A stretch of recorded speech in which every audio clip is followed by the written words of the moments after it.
We already talked about the function and, or the function or, the function not, and so forth, as one possible way of realizing Boolean logic, of one possible way of writing down Boolean logic. With that straight line program, these are what we call logical gates. This is just a second way of writing down that same math. The Boolean circuits that we're going to be talking about next are just a different way of taking that same background mathematical idea of Boolean logic that we used for the straight line programs and representing those as these logical gates instead.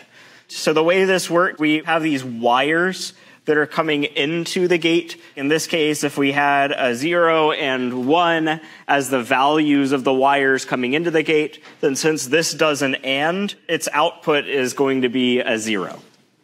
Or if we have 1 with 0, then its output is going to be a 1.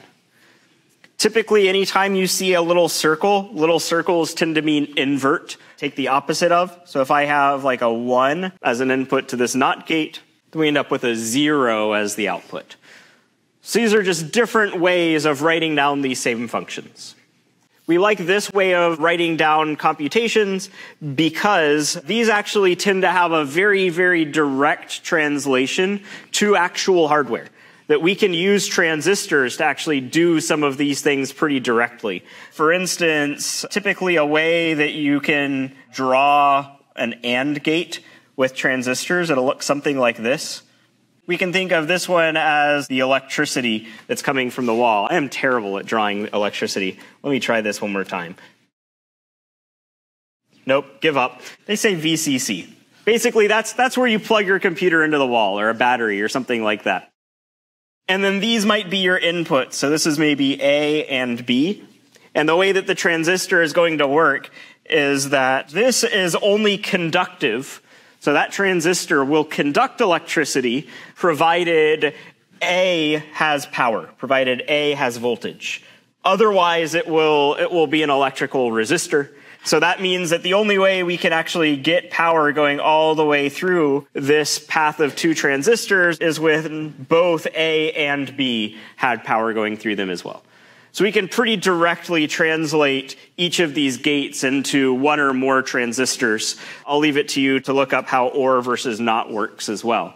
But we like writing things down in this way because they very easily become electricity. What we're going to do is we're going to use this second method, the second model of computation as Boolean circuits. So we're going to talk about what this is, how it works, and then we're going to demonstrate that that is equivalent in this you can compute sense to our straight line programs. So here is majority with Boolean circuits. The rounded tip gate, that was an AND. The weird curvy one, that's an OR. And then the triangle with the little circle, that one's not. This is the majority with Boolean circuits. Let's evaluate this for some input. So let's say that we have 0, 1, 1. These x's, x0, x1, x2, that means our input bit string. This y0, that is the first bit of our output bit string. In this case, we only have 1. The way that this is going to work is that everything that connects to this x0 is going to have value x0. So that one's going to be 0, this one's going to be 0. This input will be 1, that one will be 1. All of those are 1s. The ones connected to x0 are both 0s. Once I have all of the inputs defined for my gates, then I can figure out what the output for that gate ought to be. So this gate is going to perform an AND on 0 and 1. So that should be a 0. This will be an AND on 0 and 1. So that's a 0. This is an AND on 1 and 1, so that is a 1. And now I know that that's a 0 and that's a 1. We're going to do the OR on that, so that will give us a 1. So this is 0 and this is 1. So the result is a 1, so we give as our output 1. The basic idea for how we operate this is we actually have to go in these layers to make sure that we've figured out what the values of certain wires are in order to use them in future gates. Our first layer is the input, so we do all of these first. And then everything that depends only on the input is what we do next. So that's going to be the second thing that we do.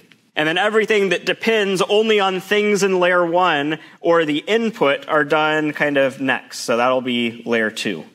And then anything that depends on only layers 0, 1, or 2, that's going to be layer 3, and so forth.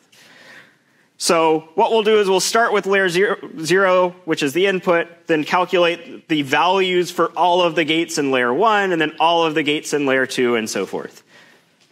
This is the formal definition of that same procedure that we use for evaluating these circuits.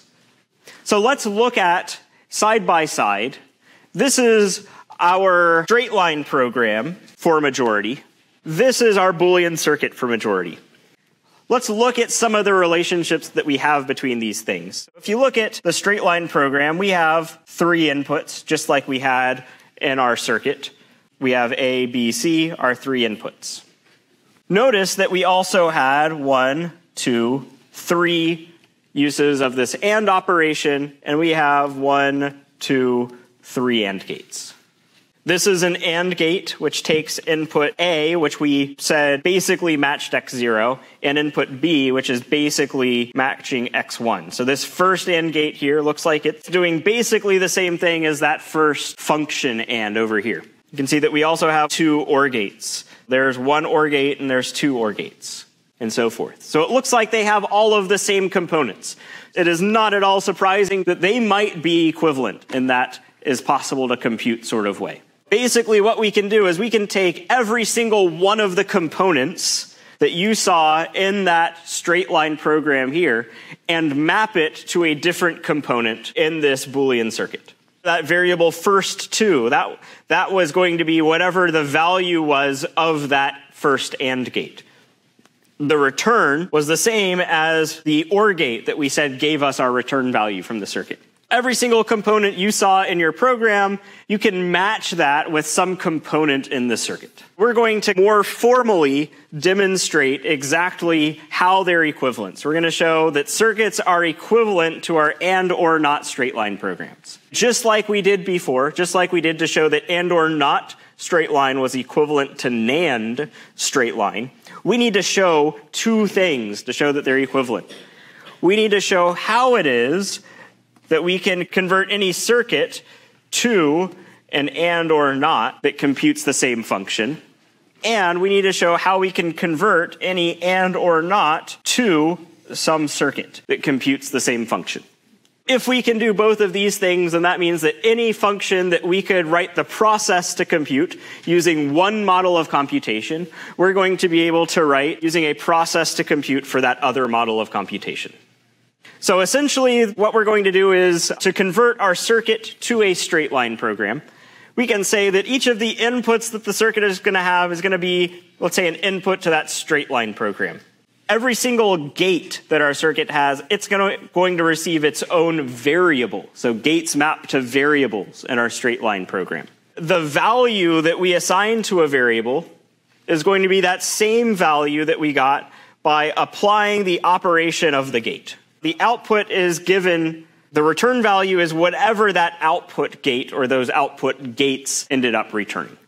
So that is our mapping from circuits to straight line. Here I've provided for you a circuit for XOR, and then we can convert this circuit for XOR into one of our straight line programs, an AND or NOT straight line program. Here our inputs are X0 and X1. So if I define my program for XOR, its inputs are the same as the inputs for the circuit. So that's going to be X0 and X1. When we process the circuit, we did it in these layers. So that was layer 0 that we just did with the inputs. This is going to be layer 1, those NOT gates. So we're going to start by giving variables for our NOT gates. We're going to call this NOT1, and then this is going to be NOT2. So NOT1, what is NOT1 equal to? Well, we did the NOT on input 0 for NOT1. So this is NOT X0. And then N2 is equal to NOT X1. The next layer we do is these AND gates. We can say this is AND1 and this is AND2. So AND1 is equal to the result of, we said, doing an AND on X0, and then also the result of that second NOT gate, so N2, variable N2. And then AND2, that is now going to be AND of x1 with n1. Finally, the thing we return is the result of this OR gate here. So we're going to return OR applied to AND1 with AND2. These two things are equivalent to one another. That is how we can translate our circuit to an AON straight line program.